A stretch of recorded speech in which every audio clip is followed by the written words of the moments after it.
वालेकुम सारे ने एक नवी वीडियो के अज आप आए हुए हैं डीलक्स मॉडल सहीवाल के शोरूम से आ चुके हैं। इनकी आप अज वीडियो बनाने लगे हैं। ये की स्पैसीफिकेशन आ सादे च आप कंपैरिजन करांगे कितना कोई फर्क दिता गया वा। चलो करते हैं वीडियो स्टार्ट तो आ जाओ। ये डीलक्स मॉडल आ पहले अंदर पै गया लेंथ च फर्क। इनकी लेंथ ज़्यादा वा उनकी लेंथ कम आ। दोनों फर्क हो गया एक फर्क 1.385 4x2 व्हीलर। दूसरा इन्हें स्पैंडल छोटे किए गए हैं।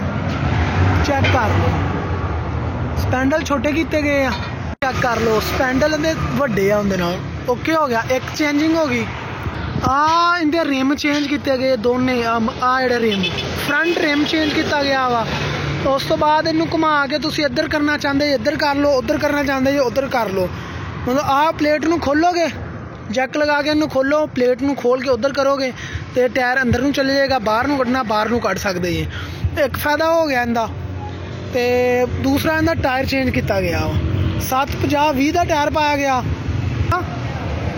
इनू रिम सादा 750-16 का टायर सर लगाया गया वा। ठीक है ATS वर्गा ATS ते वर्गा ही है तकरीबन। ठीक है ATS वाला सिलेंसर लगाया गया इनू तुहाडे सामने चेक कर लो। उस तो बाद इनू वही सादा सिलेंसर जड़ा 1996-95 मॉडल नू आ रहा सी। एक 2.5। दूसरा इहदे विच चार्जिंग पोर्ट दी गई है चेक कर लो। तो सादे दे विच चार्जिंग पोर्ट कोई नहीं। ठीक पुराने विच स्पेसर नहीं पाया गया। नवे ट्रैक्टर दे विच स्पेसर भी पाया गया वा। ओके हो गया। उस तो बाद आए ट्रैक्टर दी कुर्सी अगे पिछे थोड़ी होंदी आ। मतलब घट अगे होंदी घट पिछे होंदी।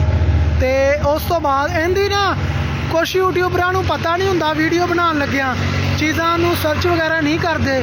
देखो इनकी क्वालिटी कितनी प्रीमियम बना के चैक दे भेजी गई आ। इनू तुसीं इत्थों पकड़ोगे देखो जी। हुण दसो किन्नी गांह करना चाहते जी। अगली गेयरां दे उपर चलेगी अगले गेयरां दे वेख लो बिल्कुल नाल लग गई आन के। ठीक है अगले गेयरां दे बिल्कुल नाल आन के लग गई। ठीक है चेक करो। हुण जिन्ना भी छोटे कद का बंदा उन्ना चला सकता। तो इस ट्रैक्टर की जी पुराना ट्रैक्टर है इनकी गांह नहीं आंदियां थोड़ियां गांह आंदियां पर उनकी देख लो उनकी चेक कर लो कित्थे आ गई। इनकी सिर्फ इत्थे आ सकती आ जगह से। बाद 96 kg के वेट दिते गए आ। उस तो बाद तुसीं होर वेट उन्हें पिछे लगाना चाहते जो उनके वास्ते भी जगह दी गई आ।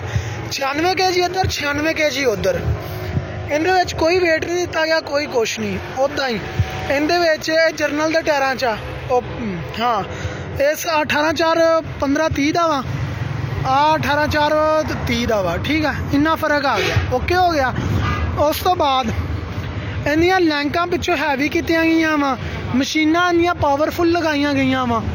लैंकां उही आ मशीनां भी उही आ। ठीक है इन्होंने जैक लगाए गए दोनों नू।